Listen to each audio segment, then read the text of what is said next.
How much do you know about the 5 big ideas in teaching for mastery?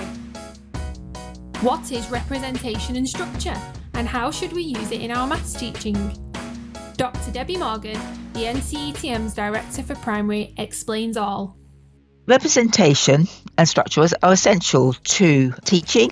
They're part of the teacher's toolkit to enable children to understand and make progress in mathematics, to understand core ideas within concepts. At the end of the day, mathematics is abstract and so needs to be represented in order to develop understanding of underlying concepts. And how it is represented either provides or denies access to the mathematics.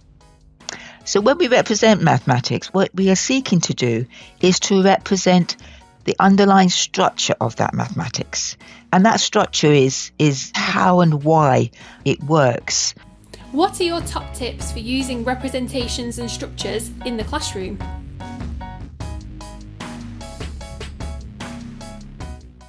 Teachers should select carefully the representations that they want to use. So, for example, if you were choosing to use the 3 circles to represent the part-whole structure, that might be because you want to emphasize the partitioning of a number into parts. Or if you chose a bar model, it might be because you wanted to represent the equivalence of the parts to the whole. Also, I would say don't overdo. It's not about variety, but it's careful selection in order to draw out the structure of the mathematics.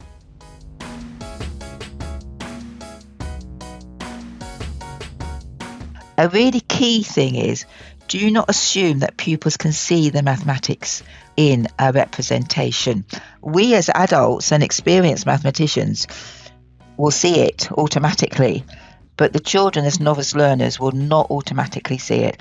And so we really need to scaffold it. With our 3 circles to represent the part-whole model, we wouldn't put 5 things and 3 things and 2 things in there because we've then got 10 things and we're trying to represent 5 things.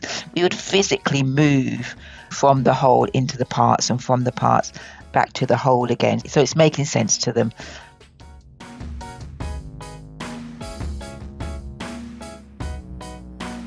Also, I would say, do plan for withdrawal of the representations.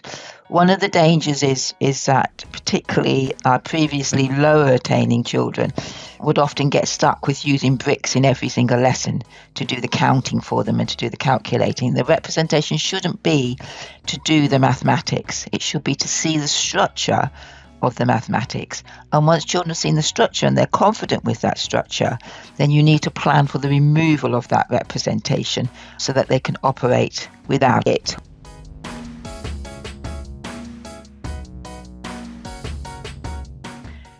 When you're using a representation, don't make the numbers too big. Really what you want children to see is the structure. It's not about the numbers, it's about the structure. So for example, I gave 5, 3 and 2 in my part-whole models because not to overload. Children know that 3 and 2 is 5. It's not about calculating. It's about seeing how 5, 3 and 2 relate to each other. They're all great tips, Debbie. How can the NCETM help us to teach representation and structure? The NCETM PD materials are really helpful. In the PD, they talk about representations that teachers might use, and they also provide those representations on slides as well if teachers want to integrate them into their mathematics.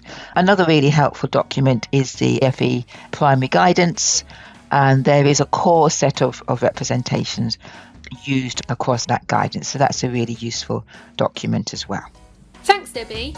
So what's the benefit of using representation and structure in our lessons?